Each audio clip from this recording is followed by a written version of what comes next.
हम देख रहे हैं रोज कहीं ना कहीं से एक लड़की गायब हो रही है, कहीं से महिलाएं गायब हो रही हैं। जिनके बड़ा है कि मोदी बड़ा है, इस तरीके के हम पोस्टर देख रहे हैं। योगी बड़ा है कि रामपाल बड़ा है, और तुम्हारे भगवान शिव बड़े हैं या रामपाल बड़ा है, इस तरीके।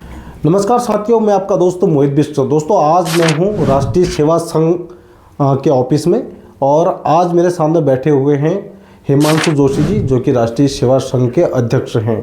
और अभी ये लगातार पहाड़ों में जा रहे हैं, कई विवादित मामले जो है वो उठा भी रहे हैं। आखिर उनके पीछे के कारण क्या हैं, क्यों आजकल ये लगातार जो है वो पहाड़ों में संघर्ष कर रहे हैं, हिंदुत्व की ये लगातार बात कर रहे हैं, तो इसके पीछे का हम कारण जानेंगे। और किन किन मुद्दों को आजकल हिमांशु जोशी जी उठा रहे हैं, उनके विषय में भी हम बात करेंगे। तो बहुत बहुत स्वागत है हिमांशु जोशी जी आपका हमारे चैनल में। और अभी आप देख रहे हैं जैसे आप लगातार दुनिया में जा रहे हैं, पहाड़ की कई सारी समस्याओं को लेके आप आवाज़ उठा रहे हैं, हिंदुत्व को लेके आप बात कर रहे हैं, तो आखिर इसके पीछे क्या कारण है, क्यों आप इतना संघर्ष कर रहे हैं? जी, बहुत बहुत पहले तो स्वागत है आपका हमारे कार्यालय में। आज आप आए हैं, तो आज हमें जो भ्रमण करना पड़ रहा है, अपना घर परिवार छोड़ के जो समाज के लिए हमें भागदौड़ करनी पड़ रही है, ये इसलिए है कि कहीं ना कहीं हमारा समाज आज जो समस्याएं हैं, वास्तव में जो आने वाली पीढ़ी का जो भविष्य खतरे में है, उसको खतरा महसूस नहीं हो रहा है। लोग उस खतरे को महसूस ही नहीं कर पा रहे कि हम किस तरफ जा रहे हैं। हमारी जो बहन बेटियों की सुरक्षा है, आज इतना बड़ा आंकड़ा हम देख रहे हैं, रोज कहीं ना कहीं से एक लड़की गायब हो रही है, कहीं से महिलाएं गायब हो रही हैं। जिनके बच्चे भी हैं वो महिलाएं तक, उनका भी माइंड वॉश हो रहा है और उनको भी गायब किया जा रहा है। तो हमारी चिंता यही है बहन बेटियों के लिए, जो युवाओं को जो नशे में बर्बाद किया जा रहा है। आज कॉलेजों में हम देख रहे हैं स्मैक का नशा युवाओं को बर्बाद कर रहा है। उनको अपने भविष्य की कोई चिंता नहीं है, कोई रोजगार के लिए उनको ट्रेनिंग देने वाला नहीं कि आपको आगे क्या करना है कॉलेज के बाद। तो ये हमारी समस्या है। सनातन धर्म को जिस तरीके से कुछ विधर्मियों के द्वारा हम देख रहे हैं, लव जिहाद, जमीनों पे अतिक्रमण, हमने लगातार देखा कि धार्मिक जो अतिक्रमण हुआ है, बेरीनाग शहर में एक मस्जिद हमने बंद करवाई थी, वो है। ऐसी मज़ारें कई जंगलों में बनी हुई हैं। तो अल्मोड़ा करबला जो कब्रिस्तान का एक मामला है, 450 नाली ज़मीन वहाँ पर अलॉट हुई है। तो हमारा ये है कि हमारे लोग अपने अधिकारों को, अपने हक को कम से कम उसके लिए लड़ें, और अपने सनातन धर्म के लिए लड़ें, अपनी बहन बेटियों के लिए लड़ें। युवाओं को जो आने वाली पीढ़ियां हैं, कम से कम वो अपने मूल जो पूर्वजों ने हमें, हमारी धरोहर है, हमारी सांस्कृतिक धरोहर है, हमारी परंपरा है, उसको बचा करके रखें। ये राष्ट्रीय सेवा संघ का एक मोटिव है जी।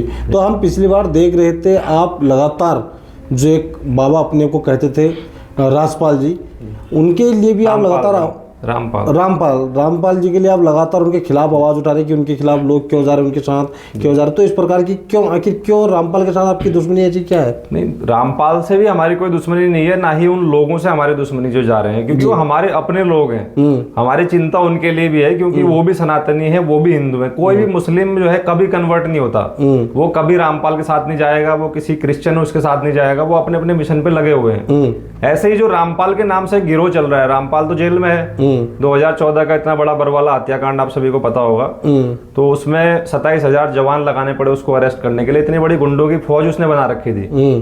तो ऐसा गिरोह अगर उत्तराखंड में सक्रिय हो रहा है, यहाँ पे उसके आश्रम चल रहे हैं, यहाँ के लोगों को जोड़ा जा रहा है, और यहाँ से महिलाओं को भंडारे के नाम पे, आयोजन के नाम पे हरियाणा, दिल्ली, वहां बुलाया जा रहा है, और फ्री की बसें हैं, फ्री का भंडारा है, वो महिलाएं वापस भी आ रही कि नहीं आ रही, ये हमारी चिंता है।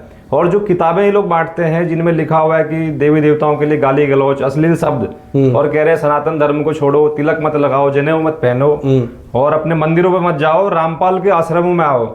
तो सनातन धर्म, कौन सा सनातन का ये लोग प्रचार कर रहे हैं? इनका धर्म क्या है?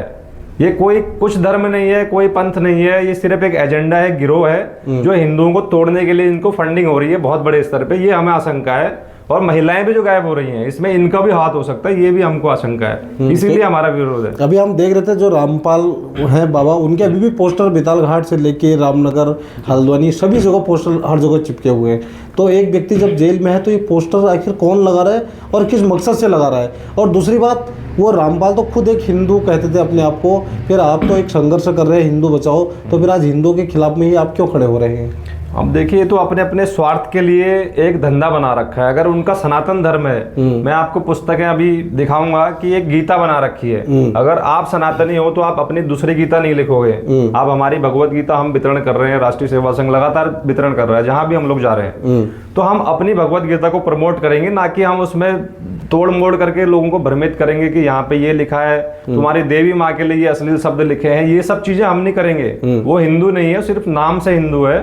मुझे नहीं लगता कि वो सनातन धर्म को मानते हैं, या कहीं पर भी उनकी जो भाषा शैली है, हमारे संतों को गाली देना, शंकराचार्यों को गाली देना, हमारे जितने भी जो नेता भी हैं, प्रधानमंत्री तक को भी वो लोग गाली दे रहे हैं कि इसको देश को कौन बचाएगा, रामपाल बड़ा है कि मोदी बड़ा है, इस तरीके के हम पोस्टर देख रहे हैं। योगी बड़ा है कि रामपाल बड़ा है, और तुम्हारे भगवान शिव बड़े हैं या रामपाल बड़ा है, इस तरीके के पोस्टर भड़काऊ सोशल मीडिया पे लगातार चलती हैं।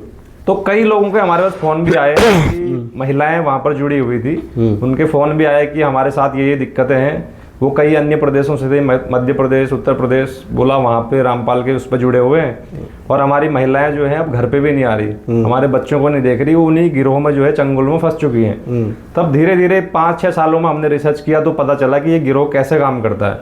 आज हमारे पास पूरी रिपोर्ट है उसकी, पूरी जो ट्रस्ट उनका चल रहा है उसकी डीड भी है, सारी चीजें प्रमाण पे मैं बात करता हूँ जो हम इसके खिलाफ बात करते हैं आज। इसलिए कोई भी इनका मुखिया सामने नहीं आता।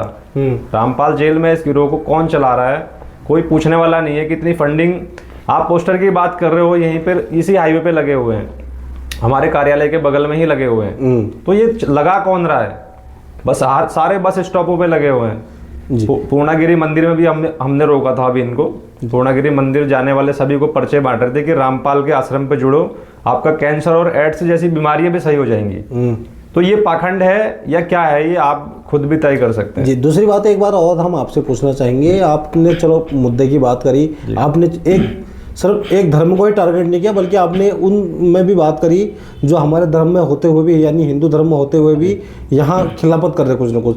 दूसरा, आजकल भारतीय जनता पार्टी जो है उनके कार्यकर्ताओं द्वारा हिंदू सम्मेलन का जगह जगह आयोजन किया जा रहा है, तो क्या ये वाली बात है वो वहाँ पर भी उठा रहे हैं, या सिर्फ कहीं ना कहीं राजनीतिक प्रचार हो रहा है? देखो, हमारे को तो कोई सूचना है नहीं किसी कार्यक्रम की ना। हम अपने ही कार्यक्रम में थोड़ा सा व्यस्त हैं। अब हो रहे होंगे कार्यक्रम में, अभी तक किसी कार्यक्रम में शामिल हुआ नहीं, तो ऐसा कोई सूचना नहीं। तो लोगों की नाराजगी भी इस बात पे है, वो कह रहे हैं कि हिंदू सम्मेलन के नाम पर कार्यक्रम तो आयोजन किए जा रहे हैं, लेकिन वहाँ पर बात सिर्फ और सिर्फ एक पार्टी विशेष की या फिर सिर्फ राजनीति की हो रही है। इस कारण लोग नाखुश है और जगह जगह कुर्सियां खाली भी देखने को मिल रही है। अगर ऐसा हो रहा है तो वो गलत है। अगर ऐसा हो रहा है कहीं पे कि सनातन के नाम पे, सनातन अलग चीज है, राजनीति और सनातन को मिक्स नहीं करना चाहिए जी। राजनीतिक अलग एजेंडा होना चाहिए, मुद्दों पे बात होनी चाहिए। और सनातन धर्म पे अगर बात हो रही है तो वहाँ पे धार्मिक, हमारी सांस्कृतिक, उसके बारे में बात होनी चाहिए। बहन बेटियों को बचाने की बात होनी चाहिए, युवाओं को आगे उसके भविष्य को संरक्षण करने की बात होनी चाहिए, और सनातन धर्म की जो आस्था है उस पर बात होनी चाहिए हमारे हिसाब से जी। तो जैसे कि आपका राष्ट्रीय सेवा संघ जो है और आप अध्यक्ष हैं, उसके राष्ट्रीय अध्यक्ष, तो अभी पहाड़ों में आपका और क्या मकसद है? उत्तराखंड के लिए आपका आगे को क्या और कार्यशैली है? देखिए, उत्तराखंड देवभूमि है, पूरे भारत नहीं पूरे विश्व के सनातनी जितने भी हैं, हम तो यही मानते हैं कि उत्तराखंड में आज भी कहीं ना कहीं देवताओं का वास है, और हम इसको आभास भी करते हैं जहां भी जा रहे हैं। एक पॉजिटिव एनर्जी एक हमारे साथ काम करती है। कल भी जैसा कि हमारे साथ एक साजिश हुई थी, तो कहीं ना कहीं हम बचे उस घटना से, दुर्घटना होते होते। तो ये हर चीजें जो भी हो रही है संकेत है कि हाँ, इस देवभूमि को बचाना चाहिए। यही सनातन धर्म की जो जड़ है वो उत्तराखंड है। इसलिए हमारी चिंता है कि भविष्य में भी अगर सनातन धर्म को बचाना है तो उत्तराखंड को बचाना बहुत आवश्यक है। उत्तराखंड के लोगों को जागना पड़ेगा इसके लिए। जी, तो बहुत बहुत धन्यवाद सर आपका आज के कदम के लिए। धन्यवाद।